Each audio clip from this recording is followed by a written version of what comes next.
A deputada Carla Zambelli comentou a derrubada de perfis de conservadores nas redes sociais Facebook e Twitter, a mando de Alexandre de Moraes. A deputada apontou que trata-se de uma preocupante tentativa de calar a direita. Zambelli questionou: até onde isso vai? Qual a verdadeira intenção por trás disso? Será que nós todos da direita não seremos calados até 2022 para que a gente não tenha como colocar gente no Congresso? A deputada apontou: e o duro disso tudo é, a quem a gente vai recorrer? Assista. Olá pessoal, boa tarde, aqui é Carla Zambelli. Bom, acabaram de noticiar que a Justiça manda derrubar contas de pessoas bolsonaristas. Pessoas como Luciano Hang, Bernardo Kister, pessoas que usam suas contas para manifestar suas opiniões. Muito preocupada com a liberdade de expressão das pessoas que têm um viés ideológico de direita. É uma investigação e uma tentativa de calar a direita. Até onde isso vai? Qual é a verdadeira intenção por trás disso? Será que, em última análise, nós todos da direita não seremos calados até 2022 para que a gente não tenha como colocar a gente no Congresso? O que eu venho pensando é só isso.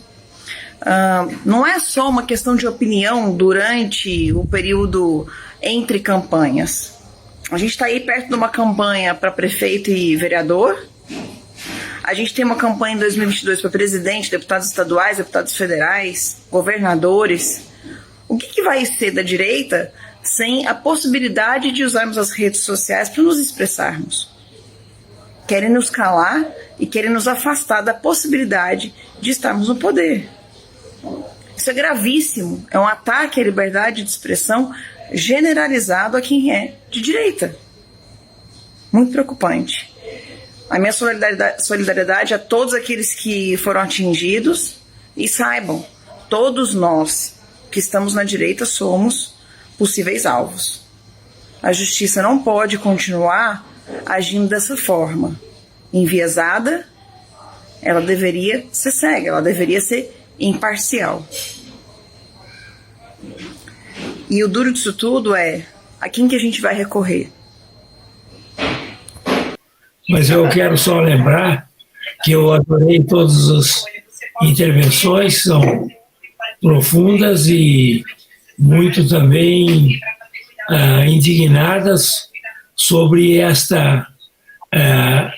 um estado de exceção que está imperando no Brasil, uma ditadura do Supremo Tribunal Federal instaurada no Brasil. É uma ditadura que está sendo instaurada no Brasil por esses ministros do Supremo Tribunal Federal. Gravemente ainda, pelo fato de 10 ministros terem conestado essa barbaridade que foi realizada. Mas eu quero só lembrar que o doutor Sérgio Dario fez uma análise profunda e geral sobre o aspecto da ilegalidade e inconstitucionalidade desses inquéritos e dessa putaria, mas ele, a sua tese é de que realmente é natimorto. O inquérito é natimorto, os inquéritos são natimortos, e a portaria também. Eu gostaria de discordar dele nessa conclusão, embora elogiando profundamente a sua descrição sobre as ilegalidades havidas. Não é natimorto, não. Ele tem um efeito brutal. Esses inquéritos têm um efeito enorme na sociedade, estão criando um constrangimento na sociedade, um medo na sociedade, um terror na sociedade, de falar mal dos ministros do Supremo Tribunal Federal. E isso é o que eles queriam, isso é que eles desejavam e desejam com o inquérito. Eles não querem nada que o inquérito seja julgado em primeira instância, que vá para lá, que seja arquivado, porque não tem consistência. Não interessa a mínima. Interessa que eles, ao prorrogar 6 meses, não prorrogando, agora com o aval de 10 ministros, eles vão prorrogar, é para criar o terror na sociedade, criar o estado de exceção que eles estão criando na sociedade. Esse é o objetivo. E, portanto, a questão aqui também eu gostaria de elogiar muito todos os que falaram a respeito desse assunto, principalmente o doutor Greco também, que foi muito claro na sua posição. E eles não é uma questão de um inquérito político, é um inquérito de autodefesa de todas as barbaridades que eles fazem, certo? Eles não querem ser criticados porque eles fazem barbaridades, hora para um, hora para outro. Uma hora eles vão lá e acabam com o COAF, congelam o COAF. Depois, outra hora, eles atacam o presidente da República. Outra hora, eles atacam o PT. Outra hora, atacam o Centrão. Quer dizer, eles vão de acordo com os interesses do momento, interesses políticos dele. De modo que não é uma política feita a esses inquéritos, não tem a finalidade só de atacar o governo atual. Atacar quem vier, conforme as convidências. O que eles querem é se autodefender, dizer, nós vamos criar todas as arbitrariedades e dominamos o país, porque eles dominam, o Supremo Tribunal Federal domina o país hoje, manda o país, dominação, aí no sentido bem político da palavra, dominam o país, tá certo?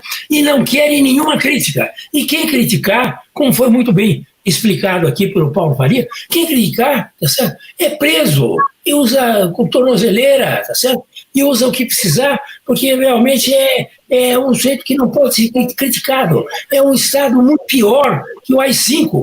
Eles falam, eles querem voltar com o AI-5, eles vão perder. Eles estão praticando o AI-5.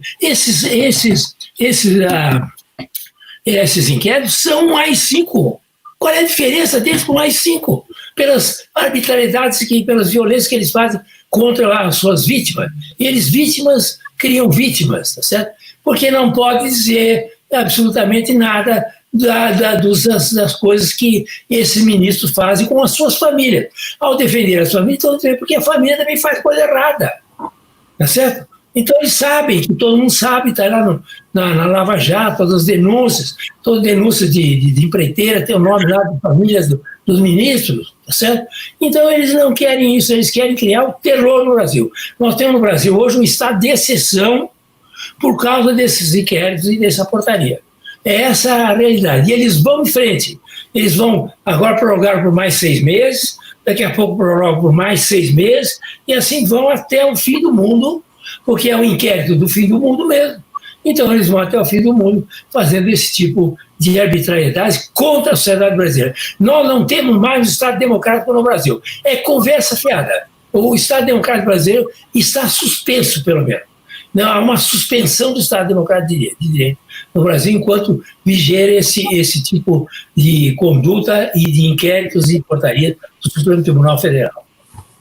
Dos deputados e senadores. Diz claramente que nós somos invioláveis nos votos, palavras e atos. Opiniões. É claro que a gente tem sim o direito de externar as nossas opiniões, as nossas palavras, os nossos atos também. Se nós estamos participando de alguma atividade como essa aqui, e externamos a nossa opinião, nós não estamos apenas falando em nosso nome, nós estamos falando em nome daqueles que nós representamos, que são os eleitores. Então, para isso é que existe a eleição de representantes do povo.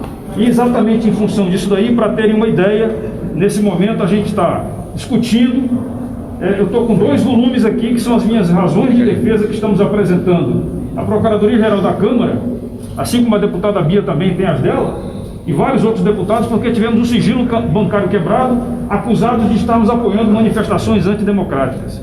Nada a ver com isso daí. Primeiro que não apoiamos, e se tivéssemos apoiado, teríamos todo o direito, assim como cidadãos, não somente como deputados. E a acusação de que a gente fez uso de verba parlamentar, de verba pública, para a divulgação da atividade parlamentar, também é uma coisa furada, porque todos têm essa verba, ela está legal, ela está legalizada, reconhecida, e não tem motivo de estarmos sendo atacados. A agressão que é feita à Câmara dos Deputados e ao Senado Federal com esse inquérito 4828, ela precisa ser contestada, porque ela pode ser o começo de muitas coisas. A gente tem preocupação quanto a isso, e a nossa liberdade de expressão, ela precisa continuar acontecendo. E lembrando que nós também tivemos o cerceamento da liberdade de imprensa, quando alguns blogs e a mídia não tradicional também tiveram seus materiais apreendidos e estão impedidos de fazer uso da palavra, externando aquilo que as pessoas que assistem a eles, elas possam ouvir e ver o que eles estão fazendo. Então a gente precisa sim ter muito cuidado com isso, e mais preocupação agora, deputada Bia, com o PL das fake news, esse PL 2630 que está chegando aqui na Câmara, que já chegou na Câmara, e que a gente tem uma preocupação sim, porque ele pode cessear a nossa liberdade de expressão, não somente do deputado, dos brasileiros como um todo. A Constituição existe para isso, a gente precisa fazer com que a vontade do povo, que é soberana, ela sim é soberana, ela seja cumprida. A gente lamenta, não é uma agressão às instituições, pelo contrário, talvez algumas instituições estejam sendo agredidas quando o presidente da República nomeia alguém e é impedido por um ato monocrático de um integrante de um outro poder. Essa é a realidade que a gente está vivenciando, e a gente quer hoje aqui fazer um chamamento que mais deputados e senadores possam se juntar a nós para que a gente possa estar juntos nessa discussão em prol da nossa liberdade de expressão, liberdade de opinião, liberdade de imprensa e também da nossa inviolabilidade como deputados federais. Alguém mais quer falar? Obrigada. Se você continuar falando, você quer cercear a minha palavra. Bom, boa tarde a todos. Obrigada por estarem aqui. A nossa intenção é a gente lembrar ao parlamento, né, a cada parlamentar aqui, que essa prerrogativa da inviolabilidade da palavra, do voto, da opinião, ela é garantia da própria democracia. É ela que garante o exercício do nosso mandato. E nós estamos aqui para representar o povo. Então, nesse momento, é preciso que a gente separe qualquer ideologia, qualquer inimizade. O que nós temos que pensar é que essa é a prerrogativa de cada um de nós.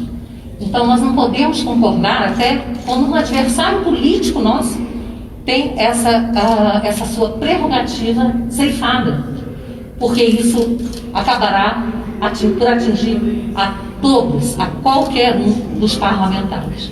E além dessa nossa prerrogativa, é muito importante que a gente lembre que estamos aqui para representar o povo, e a voz do povo que está também ameaçada com esse projeto que a gente chama da censura. Ninguém sabe o que são fake news. Fake news, como disse o grande Guilherme Fiuza, é o que quiser que seja, é qualquer coisa. E nós conclamamos inclusive a imprensa, que não faz parte desse projeto, mas pode vir a fazer por uma emenda de qualquer parlamentar.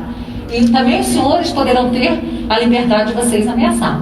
Então vamos nos unir nesse momento pela liberdade de expressão, que é pilar de qualquer democracia. Muito obrigada. Eu vou passar agora para o Eduardo Bolsonaro. Boa tarde. Eu queria aqui não ser repetitivo, então somente agregar que o artigo 53 da Constituição sofreu uma alteração através de uma emenda em 2001. Até então, o texto constitucional dizia que deputados e senadores são invioláveis civil e penalmente por suas opiniões, palavras e votos. Para que não houvesse qualquer tipo de dúvida, essa emenda acrescentou a palavra quaisquer. E hoje temos o texto que todos os deputados e senadores são invioláveis civil e penalmente por quaisquer opiniões, palavras e votos. Mais claro do que isso, meus caros, impossível. E a única arma que nós temos à nossa disposição para poder trabalhar através da outorga que nos foi dada através do voto popular é a nossa fala. Não faz qualquer sentido esse inquérito sobre manifestações antidemocráticas que está atingindo nós aqui dentro do Congresso. E outra coisa, a gente pede sim, porque essa é uma causa institucional suprapartidária, a gente tem que ter o apoio da Procuradoria da Câmara. Eu lamento que o presidente Rodrigo Maia, que ele não seja uma voz mais expressiva diante da quebra de sigilo de 10 parlamentares. 11. E os 11 parlamentares, perdão, obrigado, Carla. Isso daqui, não se enganem, amanhã vai para cima de vocês da imprensa. A deputada Bia falou muito bem sobre o PL 2630. Está se criando uma atmosfera em que o projeto de lei vai cercear a liberdade de expressão e está sofrendo críticas da direita, da esquerda, do Facebook, de órgãos de imprensa. Mas eu gostaria de ver mais apoio em relação a esse sentido. Óbvio que nós temos nossa diferença. Vocês sabem que eu sou um crítico de boa parte da imprensa. Mas eu não quero de maneira nenhuma ganhar essa guerra calando os senhores. Vamos para o debate. Agora, como é que a gente vai poder debater e melhorar as políticas da nossa sociedade se eu estou com medo de falar uma coisa e ser preso? Ou se o internauta, como por exemplo o Oswaldo Eustáquio, que faz um trabalho jornalístico, se ele fala alguma coisa e ele é preso. Não faz sentido. Então é somente esse o nosso apelo. Eu agradeço aqui aos deputados dos mais diversos partidos. Aqui às vezes tem deputado aqui que a gente troca farpa no plenário, mas a gente está aqui hoje, por quê? Porque nós somos maduros o suficiente para entender que numa democracia o direito à liberdade de expressão tem que valer, tem que viger, independentemente da vontade de uma ou outra autoridade. Então passo a palavra aqui a quem desejar fazer uso da palavra: Santinha, Hildo, Pedro Lucas, Paulo Martins, Nivaldo. Pode. Boa tarde a todos e a todas. Esse é um momento que pede que a gente faça uma grande reflexão sobre o que vem acontecendo em nosso país. Não tem espaço para nós sairmos da crise que estamos passando, diminuindo a importância de qualquer um dos pilares dessa democracia. E quando eu digo qualquer um, é qualquer um mesmo. Poder executivo, poder legislativo e poder judiciário. Nós não estamos aqui atacando a instituição. O que nós estamos falando é de comportamento. A ninguém pode ser dado o direito de manchar a imagem de uma instituição a partir do ato dos seus integrantes. E nós, do Parlamento, nós que recebemos a procuração para trazer a voz daqueles que estão clamando por justiça, estamos aqui hoje dando total apoio a esse ato que está sendo promovido pelo deputado General Girão, pela deputada Bia Kiss e por todos aqueles que se sentiram injustiçados nesse processo. Nós não vamos abrir mão de defender as prerrogativas desta casa e também de lutar pela nossa democracia. Paulo. Quem mais? O Paulo. Jornalista. Boa tarde a todos. Além de reiterar tudo que assinar, subscrever tudo que já foi dito, eu quero chamar a atenção para a gravidade do que está ocorrendo. Quando a inviolabilidade dos deputados, das opiniões, posições e votos, ela é relativizada, o que está ocorrendo no fundo disso como resultado é a inviabilidade do próprio parlamento, que como por definição é o lugar onde a sociedade se manifesta através dos seus representantes eleitos.